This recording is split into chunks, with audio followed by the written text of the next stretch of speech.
Hello everybody, today we are talking about the second part of our data cycle, which is collecting or acquiring data. So we have a problem that was given to us, we formulated a question that we think is going to help answer or solve that problem, and so this step is how do we actually get that data that we can analyze and look at. So there are four main ways that we're going to look at how to collect data. The first one is an observation. So this is just like what it sounds like. Observations are collecting data based on what you can see. Our example for this is counting the number of cars with a specific paint color. So I could go out to the school parking lot and I could count how many cars are red, black, silver, and I could make a list and I would have that data to go from.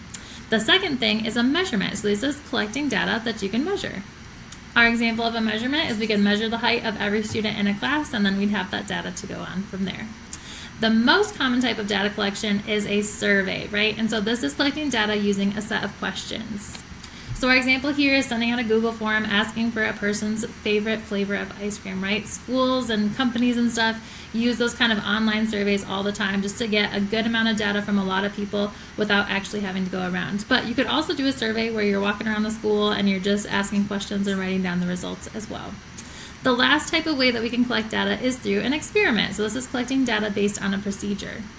So this kind of goes back to probability. This is where we're actually doing an experiment. So our example is if we roll the number cube a whole bunch of times and we track the number of times that a 3 is rolled.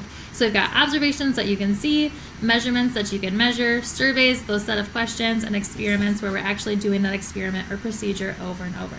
So let's go ahead and take a look at when we're going to use each kind. So number 1 says which methods for data collection could be used to determine the color of Crocs owned by 7th grade students. All right, so the first one is observation and measurement. So we can observe which color Crocs people have, but we can't really measure that, right? It's not like a physical measurement that we're taking. So A is going to be out. B is survey and measurement. So again, we could send out a survey and ask everybody what color Crocs they own, but again, that measurement doesn't really fit with the Crocs here, so B is out.